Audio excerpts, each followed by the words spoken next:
on the FBI. Have your first and last name, please. First name is Ali, Ali. Last name is going to be And your date of birth, please. And the phone number.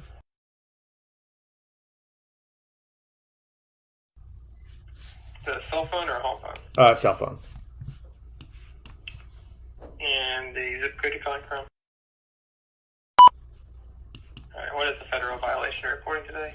Just calling on the Moscow, Idaho case, and I pressed that menu option, so I presumed there would be an agent that knew the case, but nonetheless, I just noticed on Wayback Machine for that particular case, because the University of Idaho is so close, I was looking at Wayback Machine, which you probably know takes snapshots of websites at dates of time.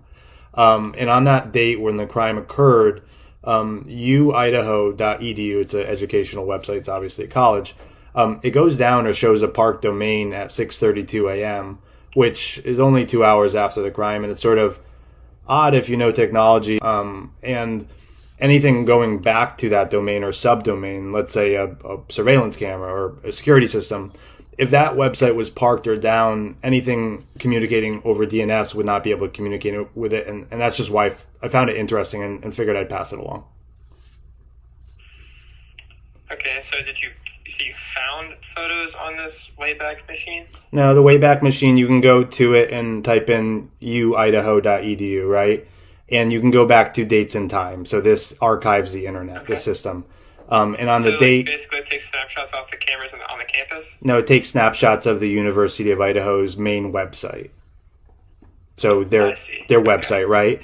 But oftentimes in IT, if you have, let's say CNN, right, .com or FBI.com, an administrator we redirect traffic like a surveillance camera back to cameras.fbi.gov as an example. They'll use subdomains. So my point is that if the website was down, anything that then communicated with IT systems could potentially also not communicate.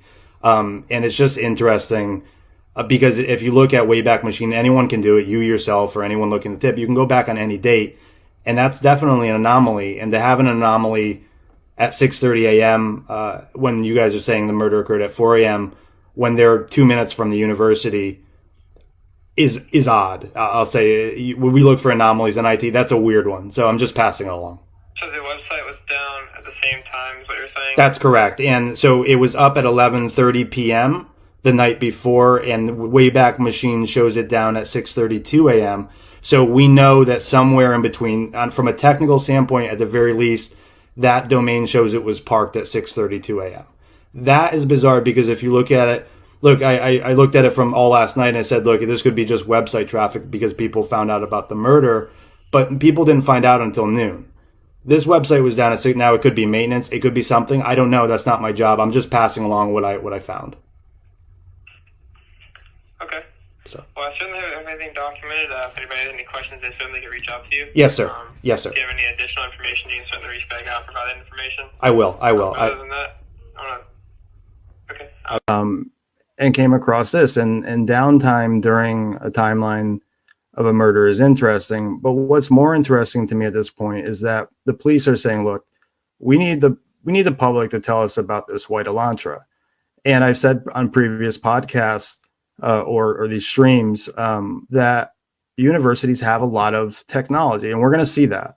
You're going to see just how much technology this university has.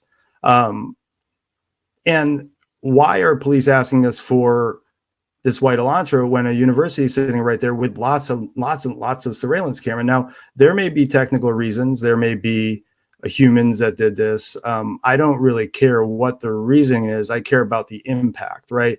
And the impact to me is that if this is true, that it potentially could have technical issues for a lot of things. A lot of systems rely on DNS working properly, a website working properly.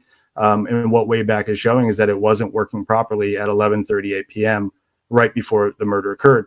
Now, me and Peter West were going back and forth, and you all have seen Peter West here before.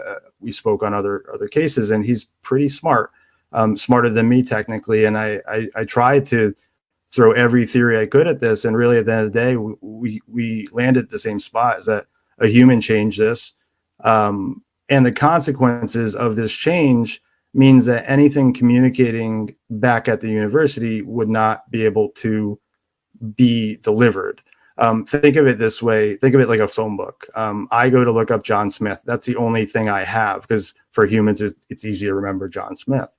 I don't know what telephone number he has, so I have to open a phone book and look for what phone number John Smith has. DNS works much the same way. If I open that phone book and there's just no John Smith, I have nowhere to go. Same applies for any surveillance cameras on that university that were then sending surveillance footage back to their domain. If that's happening, that happens oftentimes in technical environments and infrastructures like this. And that's the problem. And when you have an anomaly like that on a large website that should have resiliency, even if they were doing maintenance at that time, I thought it would be just as equally important to report to the FBI as a weird glove found almost 2 weeks later. So.